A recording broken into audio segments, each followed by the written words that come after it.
로마서 13장 1절에서 5절까지 말씀을 봉독해 드립니다. 로마서 13장 말씀입니다. 각 사람은 위에 있는 권세들에게 복종하라. 권세는 하나님으로부터 나지 않음이 없나니 모든 권세는 다 하나님께서 정하신 바라. 그러므로 권세를 거스리는 자는 하나님의 명을 거스림이니 거스리는 자들은 심판을 자취하리라. 다스리는 자들은 선한 일에 대하여 두려움이 되지 않고 악한 일에 대하여 되나니 내가 권세를 두려워하지 아니하려느냐? 선을 행하라. 그리하면 그에게 칭찬을 받으리라. 그는 하나님의 사역자가 되어 내게 선을 베푸는 자니라. 그러나 내가 악을 행하거든 두려워하라. 그가 공연히 칼을 가지지 아니하였으니 곧 하나님의 사역자가 되어 악을 행하는 자에게 진노하심을 따라 보응하는 자니라. 그러므로 복종하지 아니할 수 없으니 진노 때문에 할 것이 아니라 양심을 따라 할 것이라. 각 사람은 위에 있는 권세들에게 복종하라고 합니다. 권세는 하나님으로부터 나지 않은 것이 없고 하나님이 정하신 것이기 때문에 위에 있는 권세에 복종하랍니다. 교회사 속에서 늘 등장했던 승자가 진리다. 승리는 하나님이 주시는 거다. 라는 그런 이해의 근거처럼 사용되었죠. 그러나 이 말은 악에게 지지 말고 선으로 악을 이기라를 이어나오고 있습니다. 선을 행한다는 게 무엇이냐? 그래서 그게 무엇이냐는 우리 다 알고 있습니다. 새 생명이고 진리고 하나님의 뜻이고 그렇습니다. 그걸 어떻게 행할 것이냐? 구체적으로 어떻게 할 것이냐 해서 이제 이 권세가 등장합니다. 승자가 정의가 아니고 권력이 정의가 아니라면 그러면 권력이나 통치나 힘 같은 것은 무엇을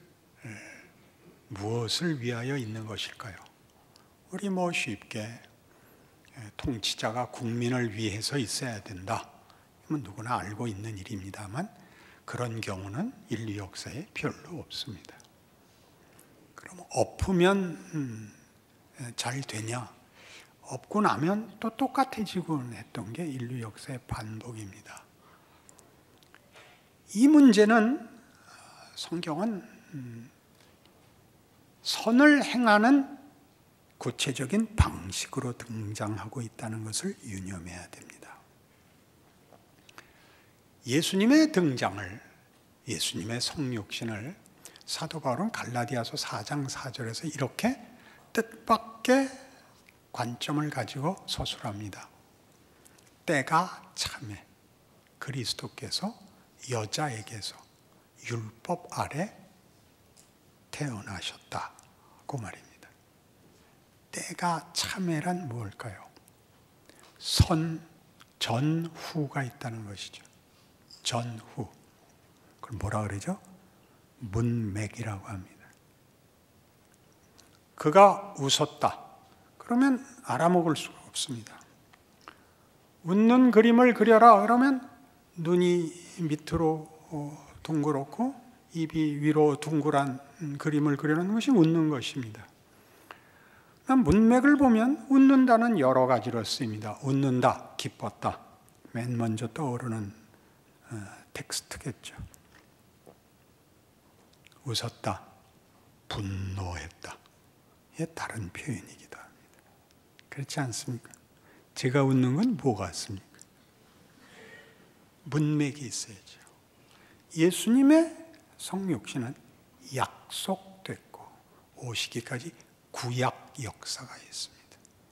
그거 없고 예수님 오셨다 이렇게 얘기하면 그게 무슨 말인지 제대로 알 수가 없습니다.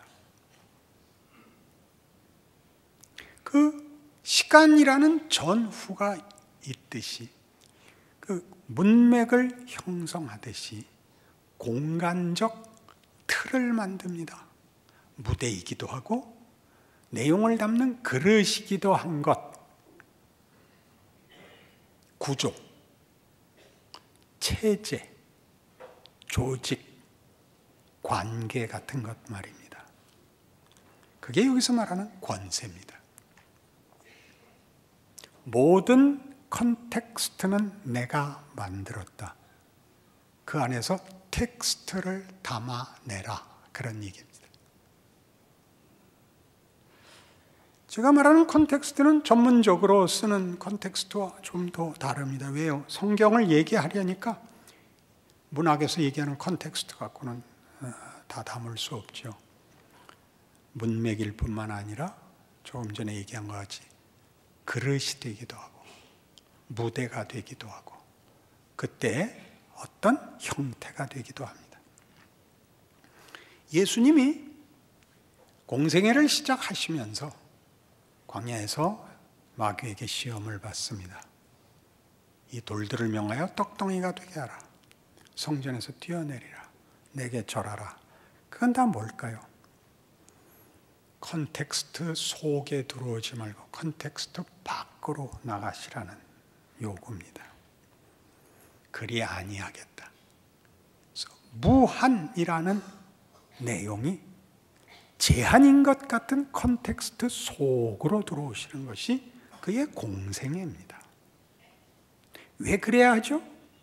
우리는 로마서 12장에서 그러므로 나의 형제들아 하나님의 모든 자비하심으로 너희를 권하노니 너희 몸을 하나님이 기뻐 받으실 만한 산 제물로 바치라 로부터 출발한 구체적인 현실적 신앙생활을 권면받고 있습니다.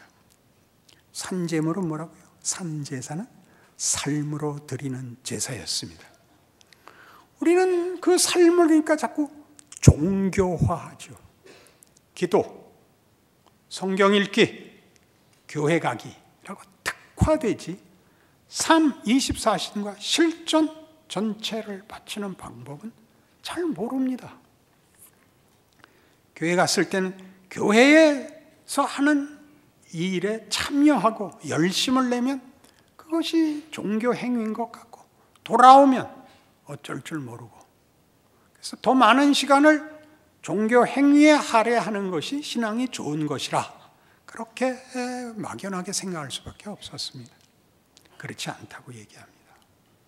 삶 전체가 하나님께 바쳐져야 되는데 임무가 그것이 되라는 게 아닙니다.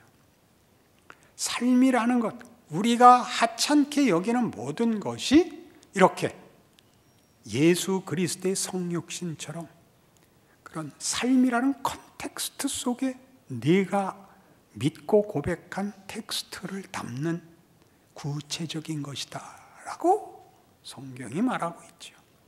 뭘 구별하라 그래요? 세상을 본받지 말고 하나님의 기뻐하시는 뜻이 무엇인지 분별하라 그래요. 컨텍스트를 바꾸는 것이 텍스트를 빛내는 것이 아니라 그것이 그릇이고 내용을 담아야 됩니다. 우리가 내용입니다. 우리의 예수 그리스도로 말미암는 새 생명, 이제 알게 된 진리, 우리의 자유들이죠. 3절은 이것이었습니다. 한계 속에 있다는 걸 알아라. 네가 작가가 아니라는 걸 알아라. 너는 말하자면 역할이다. 네가 다 알 수 없고 그러나 분명한 네 길을 걸어라. 네 자리를, 네 삶을 살아라. 그것은 하나에 불과한 제한이 아니라 분명한 존재이니라. 이렇게 됐죠. 그냥 어느 속에 산다고요? 우리가 태어나서 맞이하는, 우리가 선택하지 않은 사회, 시대, 관계, 지위 속에 우리가 들어있음을 발견하게 됩니다. 그 컨텍스트를 유지하는 게 뭐죠? 정치, 경제, 사회, 문화 그것들입니다. 그것이 권력이고 정의고 진리고가 아니고 하나님이 우리를 담아내기 위하여 당신의 뜻을 나타내시는 하나님의 지혜로 허락하시는 컨텍스트라는 말이죠. 그 컨텍스트가 마음에 안 드는 때가 많습니다. 그 마음에 안 드는 그 역사, 과거는 다 뭐냐? 이런 것들이죠. 문학을 하려면 그걸 글로 표현해야 되는데 글로 표현하려면 일단 단어를 알아야 됩니다. 올바른 단어를 써야 됩니다. 그렇죠? 그리고 단어는 개념과 상상 속에서 나타나는 것이 아니라 현실에서 만들어집니다. 문화라는 단어가 그런데요. 50년 전만 해도 문화라는 단어를 아는 사람이 드물었습니다. 그땐 다 문명이라 그랬습니다. 1960년대만 해도 우리가 많이 뒤진 나라였고, 구미 선진국들의 성취와 부요함에 대한 부러움과 경탄을 가지고 뒤쫓던 시기입니다. 그때 보니까 서구는 이미 과학 문명의 한계, 물질의 부작용들을 보기 시작했습니다. 그래서 그때쯤 문명이라는 이름을 버리고 문화라는 이름이 등장하고 히피같이 서구화의 앞장을 섰던 근대에 대한 과학 문명에 대한 반발을 보이기 시작했습니다. 영성운동이라는 게 일어나고, 그걸 현실적인 사건과 묶은 건 반전이었습니다. 반전. 그때가 월남전 때니까 월남전 반대였죠. 그래서 그 후로는 서구가 물질 문명과 과학 기술의 발전을 자랑하는 것으로 나라들을, 민족들을 폄하하지 않겠다는 생각에서 그다음부터 문화라는 이름을 만들고, 문화 속에서는 어느 나라가 어느 나라보다 낫다고 얘기할 수 없다라는 겸손한 자리에 이르게 됩니다.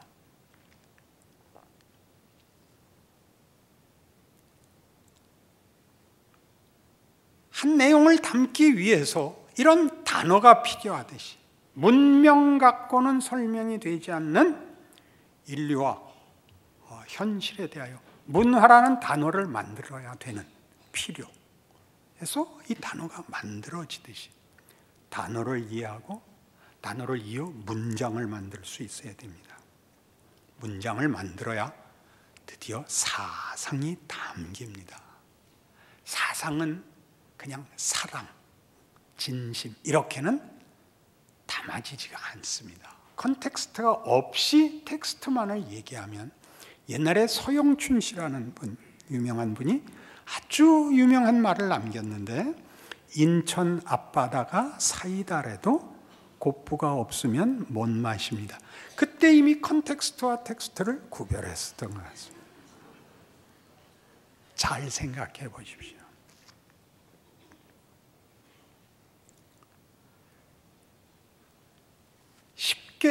쉽게 말고 벤허라는 영화를 보시면 벤허가 주인공 아닙니까? 유다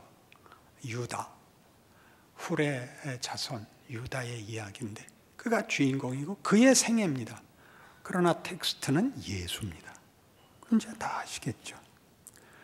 그러나 그 컨텍스트가 없으면 예수가 담기질 않습니다.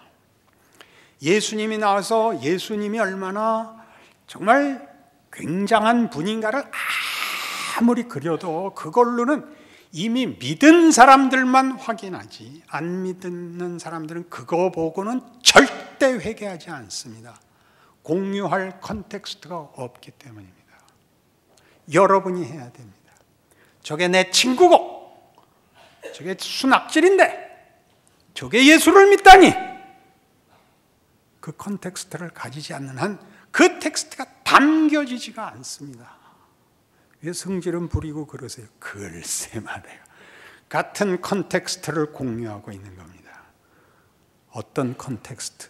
조급증. 이것도 모른단 말이야. 이게 컨텍스트.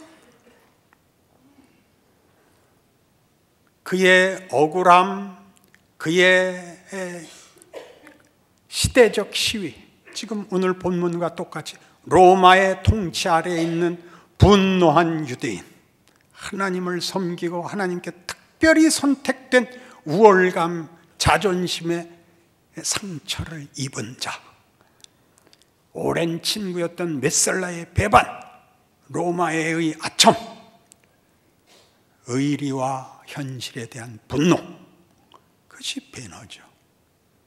어디서 절정에 이르러요?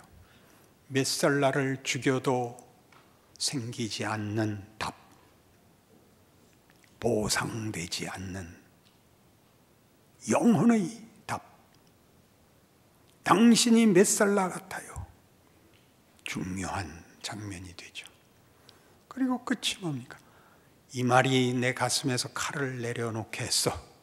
아버지여 저들을 사하소서. 저들이 자기가 하는 일을 알지 못하나이다. 이게 바로 컨텍스트와 텍스트예요. 이 사극을 보세요. 요즘 유명한 정도전. 사극은 이런 거예요. 결과를 아는 얘기를 하는 거예요. 이성계가 성공할 거냐 실패할 거냐 조마조마하세요? 그런 사람은 없어요. 무슨 소리예요? 근데 뭘 보라는 거예요? 사극은 뭘 보라는 거예요? 그때 어떤 유혹이 있었나? 어떤 위기가 있었나? 어떻게 결정했나를 보자는 거예요. 눈 부릅뜨고 고함 지르는 게 사극이 아니고 대표적으로 이런 거예요. 10개의 영화 10개에서 찰턴 헤스턴이 모세로 나와요. 바로의 왕자로 갑니다. 그러니까 40세가 되기까지 그냥 그게 자기 길인 줄 알고 잘 살고 있고 그래서 유능해요. 배다른 형제인 율브린너가 있어요. 그럼 무능해요. 야심만 있고 욕심은 있지만 무능해요. 그 아버지가 왕이 시키는 일에 모세는 뭐든지 다 성공을 하고 율브린너는 실패를 해요. 아버지가 모세를 편애하죠. 배달은 또 공주가 하나 있어요. 안 박스터라는 영화 배우예요. 모른다고요? 그러면 안 돼요. 둘이 사랑을 해요. 이제 자신의 정체성을 깨닫고 자기는 자기 민족에게 가겠다고 합니다. 거기에 나오는 유혹이에요. 안 박스터가 묻죠. 당신이 바로가 돼요. 당신 민족에게 자유를 주면 되잖아요. 그런 걸 해야죠. 굉장한 거 아니에요? 그 말이 맞죠. 하나님 그렇게 안 하셨어요. 두 번째는 이렇게 말해요. 나를 사랑한다면서 내가 율브린너한테 가도 좋아? 이거 크죠. 우리 사랑을 할 때는 다 그렇게 얘기하지 않았어요? 당신 없으면 나 죽을 거야. 그거 묻잖아요. 그걸 어떻게 넘어왔을까요? 몰라요. 찰턴 헤스턴은 인상만 써서 모르겠어요. 그게 컨텍스트예요. 그걸 겪으셔야 돼요. 그게 없으면 구체화할 수가 없어요. 담을 수가 없어요. 우리는 계속 이 싸움만 하고 있어요. 잘 생각해 보세요. 한국 근현대사를 보세요. 이승만 정권은 뭐였죠? 이거 알게 됐어요. 이승만 정권에서 가장 급했던 현실은 해방이 되자 아무도 나라의 주인이 없는 거예요. 이시조선이 망하고 해방이 됐는데 도대체 누가 책임을 질 거예요? 이승만 대통령이 지게 됐어요. 어떻게 지게 됐는지까지 몰라요. 역사에서 알고 있잖아요. 뭐가 급했을까요? 국방이죠. 국방. 다시는 외국에게 나라를 뺏기지 않아야 되죠. 국방. 그러면 치안을 해야 될 거 아니에요. 치안. 그리고 공부를 시켜야 될 거 아니에요. 후진국이니까. 교육. 그걸 하려면 누구한테 맡길 거예요? 다 친일파한테 맡겼죠. 잘했냐고요? 아니요. 잘 못했죠. 그러나 써야지 어떡할 거예요. 박정희는 뭘 했을까요? 돈이 든다는 걸 알았어요. 국력이 있고 경제력이 있어야 된다는 걸. 무시무시하게 밀어붙였죠. 부작용이 있었죠. 억울하죠. 배웠죠. 국력을 가질 때는 민도도 높이고 모두의 마음을 항복시키는 시간도 가져야 된다를 배웠죠. 그리고 문민정부가 됐어요. 뭘 배우셨어요? 사심이 없고 공정하게 하면 다가 아니라 그럼 무능해진다는 걸 배웠어요. 그럼 어떻게 해야 되느냐?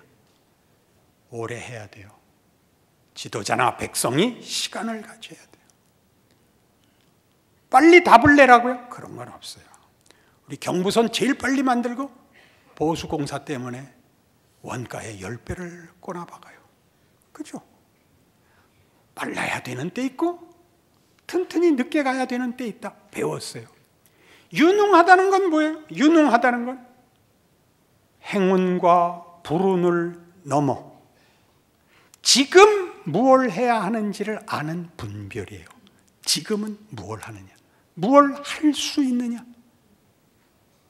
어떻게 해야 되느냐를 아는 것, 그게 유능한 거예요. 옳은 말 하면 다 가네요. 정도전에서도 그러다. 시도 때도 없이 옳은 말만 하면 죽는다 임마. 그걸 유익하게 써야죠. 유익하게. 뒤집을 수 없는 과거를, 지금 우리의 현실을 감수해야죠. 극복해야죠. 당연히. 뒤집으면 그만인 게 아니라 한 면이 익어야 뒤집을 거 아니에요. 빈대떡도 그렇게 뒤집는데 뒤집기만 3번 해봐야 다 찢어지지. 성경이 하는 얘기예요. 너희는 위에 있는 권세들에게 복종하라. 그게 무슨 얘기예요? 너에게 준 컨텍스트 속에서 이 일을 하라. 그게 무슨 변화가 있을지 몰라요. 우리 짧은 인생 속에서도 남의 나라 시민이 됐다가 해방을 받다가 군정을 받다가 6.25 겪고 4.19 겪고 5.16 겪고 11.6 겪고 12.12 겪고 5.18 겪고 다 겪었어요. 이제 공휴일 아닌 날이 없죠. 그게 뭐죠? 그건 컨텍스트예요. 그 속에서 여러분이 할 수 있는 걸 하세요. 더 분명히 얘기해 달라고요? 마태복음 24장에.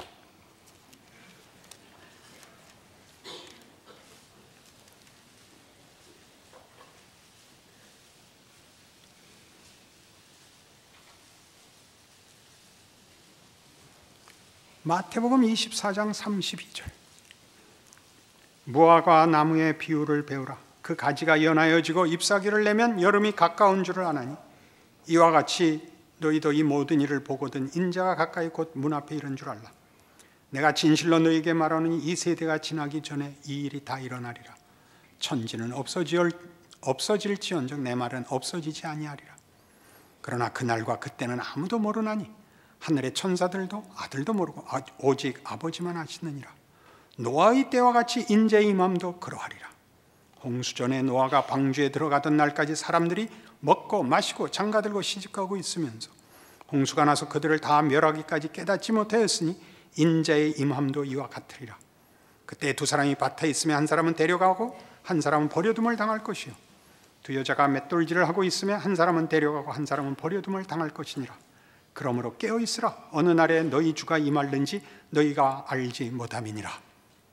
중요한 성경입니다. 이런 의미에서 데려가는 그날까지 주께서 오시는 것을 완성하거나 주께서 오시는 것을 예비하는 컨텍스트는 없습니다. 시집가고 장가가고 밭 갈고 맷돌질하는 컨텍스트 속에 하나님이 일하시고 때가 되면 그 컨텍스트를 끝내실 겁니다.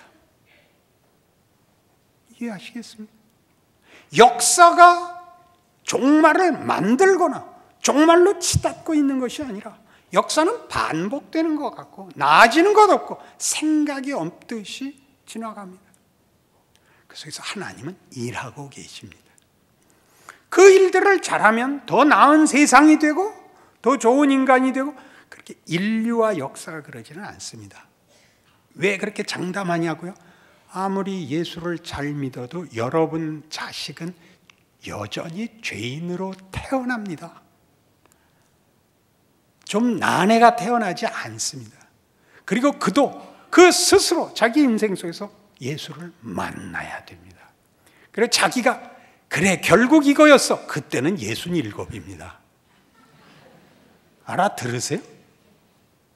각각의 인생을 각각이 전부인 것 같이 일하시는 하나님을 모르고 컨텍스트를 받고 편안하자는 거죠.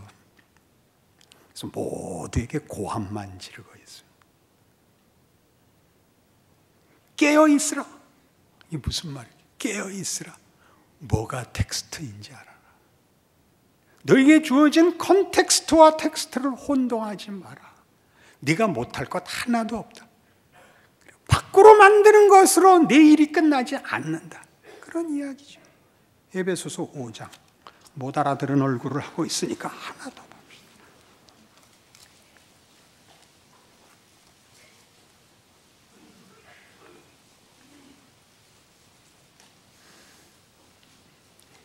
에베소서 5장 11절. 너희는 열매 없는 어둠의 일에 참여하지 말고 도리어 책망하라. 그들이 은밀히 행하는 것들은 말하기도 부끄러운 것들이라. 그러나 책망을 받는 모든 것은 빛으로 말미암아 드러나나니 드러나는 것마다 빛이니라. 그러므로 이르시기를 잠자는 자여 깨어서 죽은 자들 가운데서 일어나라. 그리스도께서 너희에게 비추이시리라 하셨느니라. 깨어 있으라. 여기도 나옵니다. 깨어 있다는 게 뭐라고요? 텍스트를 하는 거라 그랬습니다. 그 텍스트를 어디에 담는다고요? 컨텍스트에 담습니다. 컨텍스트를 무시하지 마시고 컨텍스트를 텍스트와 혼동하지도 마십시오. 그래서 그런즉 너희가 어떻게 행할지를 자세히 주의하여 지혜 없는 자 같이 하지 말고 오직 지혜 있는 자 같이 하여 세월을 아끼라. 세월은 넘어가면 끝이잖아요. 그 지나가는 그릇에 뭘 담듯이 세월은 채워보내야 되는 것이란다. 때가 악하니라. 그러므로 어리석은 자가 되지 말고 오직 주의 뜻이 무엇인가 이해하라. 술 취하지 말라. 이는 방탕한 것이 오직 성령으로 충만함을 받으라. 술 취하는 게 뭔데요? 시간을 흘려보내는 것이죠. 술 취하면 필름이 끊기잖아요. 여러분의 삶을 모든 순간 여러분 보고 꼭 언제나 정답을 언제나 전능하라 그러지 않아요. 여러분 보고 전지전능하라는 거 아니에요. 완벽무쌍하라는 거 아니에요. 모든 경우를 여러분의 실력으로 부딪혀 살아내세요. 그리고 거기서 은혜를 받으세요. 인간이 뭔지, 하나님이 어떻게 일하시는지, 우리가 누군지 하나님의 능력과 기적을 확인하세요. 그게 신앙생활이에요. 우리에게 주어진 어떤 조건도 억울하거나 우리를 실패케 하거나